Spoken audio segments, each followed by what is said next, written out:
Hello students, welcome once again to SEMStar online classes. Today you will study the first chapter of your Vistas book, the third level, written by Jack Finney. Jack Finney was an American author and he was well known for his works in science fiction and thrillers, and his very famous The Body Snatcher became the hugely popular and influential movie. Here also in the story, he has given a mixture of fantasy and reality, which sometimes becomes hard for us to understand. But a lot of things go in our subconscious mind and we cannot always prove the reality of it. So this story, the third level, has this element of thrill in it, and you'll enjoy reading the story. But one thing, keep it in mind that this chapter has been re-included in your syllabus and it is considered as one of the important chapters in your book. So pay full attention to it. The third level by Jack Finney. The story begins in 1958 when both the World War I and World War II had ended, and as you know, war brings blood and destruction and leave people in a state of insecurity. In the modern times also we can see people living in worry, disaster and a lot of other problems, and people, they want to escape from the realities of life and they find various means to do that. In the story, Charlie is a man of 31 years. He is the narrator as well as the protagonist of the story, and he also tries to escape from the realities of life. But in the search of this peacefulness, he experienced something very weird. In this story, the third level is a medium of escape through which man desires to be away from harsh realities of life. As you know, modern life is devoid of peace and contentment. So Charlie, in search of this peace, he escapes to a place known as the third level, and he did it because his aim was to search for the realization of his dreams and the unfulfilled wishes of his subconscious mind. Here in this paragraph, we'll get to know about the third level. Third level refers to the subway of the Grand Central Station, which takes passengers to Galesburg, Illinois. In this paragraph here, Charlie wants to convince everybody that he had been to the third level, whereas all the other people are denying the fact that a place like third level really did exist. The presidents of the New York Central and the New York, New Haven and Hartford railroads will swear on a stack of timetables that there are only two. But I say there are three because I have been on the third level of the Grand Central Station. So these people, they could check from the timetable of the railway and they could very strongly say that only two levels existed. But Charlie was denying this.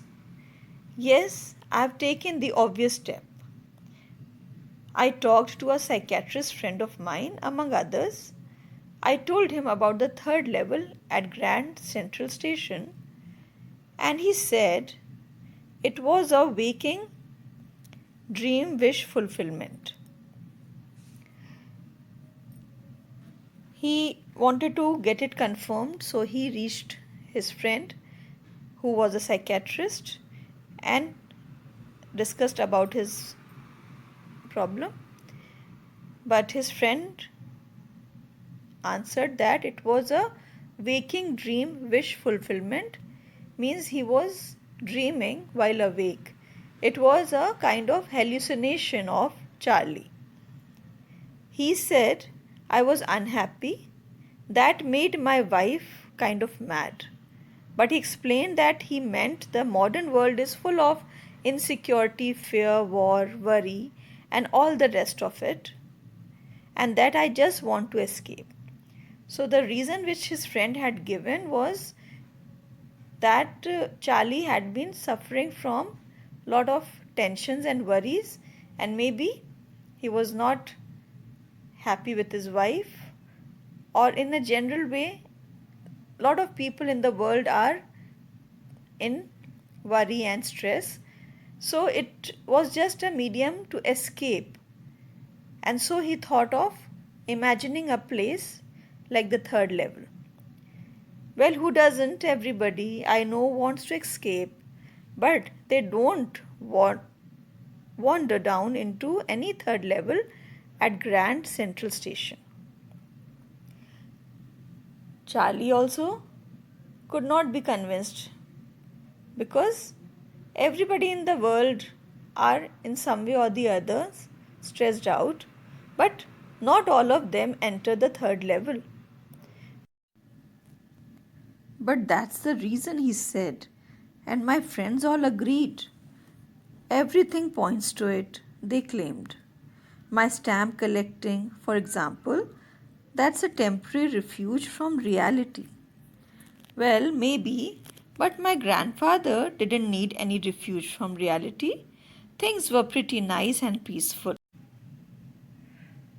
Charlie's other friends also agreed to his psychiatrist friend, and they also believed that Charlie wants to escape from the worries, and that is why he had imagined a place like the third level.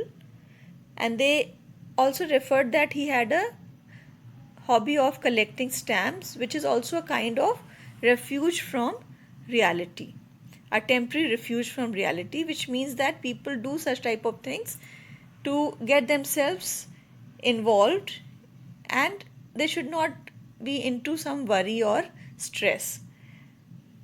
But Charlie was not convinced.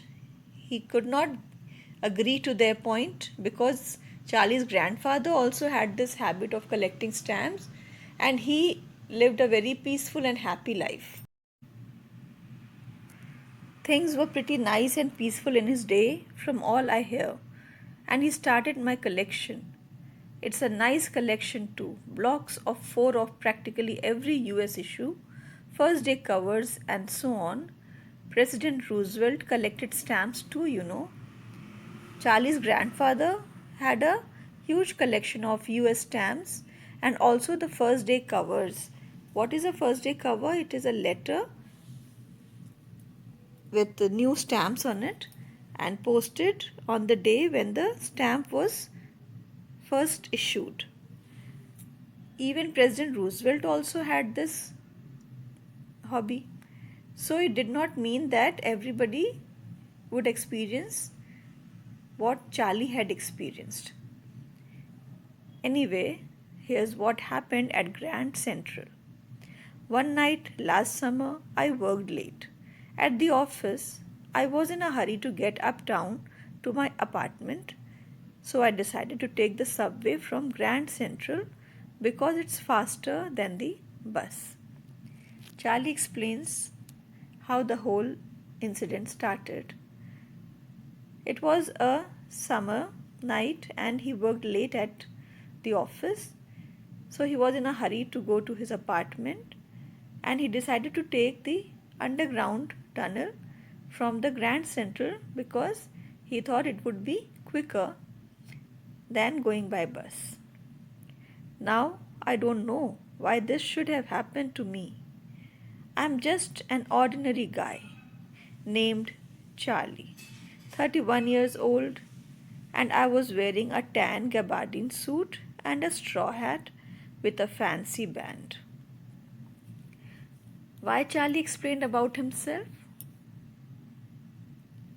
He wanted to tell that he was a man of 31 years and he was wearing the dress which was popular in the 20th century. I passed a dozen men who looked just like me. So, when he moved through the passage, he could see people like him, dressed like him, and there was nothing unusual about it. And I wasn't trying to escape from anything. I just wanted to go home to Louisa, my wife. So the thing was very simple. He was going on his way home and he had to meet his wife, so he was in a hurry. And everything was going on a normal basis. I turned into Grand Central from Vanderbilt Avenue and went down the steps to the first level where you take trains like the 20th century. Charlie went down and he arrived at the first level where trains for the passengers were ready, and it shows the period of 20th century. Then I walked down another flight to the second level where the suburban trains leave from, ducked into an arched doorway, heading for the subway, and got lost. He further went down the stairs and reached the second level, and there the local trains were available. Charlie then went down a little into an arched doorway and he headed for the subway. That was the way he had chosen to reach home. But entering the subway, he got lost. That's easy to do. Why he got lost? I've been in and out of Grand Central hundreds of times, but I'm always bumping into new doorways and stairs and corridors. This Grand Central was growing like a tree, and it had endless corridors, doorways, and stairs like roots of a tree. Very intricate and confusing pathways were there. So often Charlie used to get confused with the passage. Once I got into a tunnel about a mile long and came out in the lobby of the Roosevelt Hotel. Another time I came up in an office building on 46th Street, 3 blocks away. Sometimes I think Grand Central is growing like a tree, pushing out new corridors and staircases like roots. At the Grand Central, the passages were so complicated and confusing that instead of going to the destination, one got confused finding the entries and the exits, and so Charlie also got confused and he lost his way. There's probably a long tunnel that nobody knows about, feeling its way under the city right now, on its way to Times Square, and maybe another to Central Park. And maybe because for so many people through the years, Grand Central has been an exit, a way of escape. Maybe that's how the tunnel I got into. But I never told my psychiatrist friend about that idea. Charlie said that probably there was a long tunnel which he knew about and which could open to the Times Square and maybe another to Central Park. People had been using Grand Central to exit, but the reason why he got lost could be because he took it as a medium of escape. Charlie accepted here that he had been thinking and trying to run away from the worries of life, and it kept on running in his mind. and that was how he got lost in the way. But he never told this to his psychiatrist friend. The corridor I was in began angling left and slanting downward, and I thought that I was wrong, but I kept on walking. All I could hear was the empty sound of my own footsteps, and I didn't pass a soul. Then I heard that sort of hollow roar ahead. That means open space and people talking. The tunnel turned sharp left. I went down a short flight of stairs and came out on the third level at Grand Central Station. Charlie took a corridor and turned left and went downwards. He thought that he took a wrong way, but he continued walking. He could neither see anyone nor hear a sound. There was only a hollow roar. The tunnel turned sharply to the left, and after taking a few steps downwards, Charlie came out on the third level at Grand Central.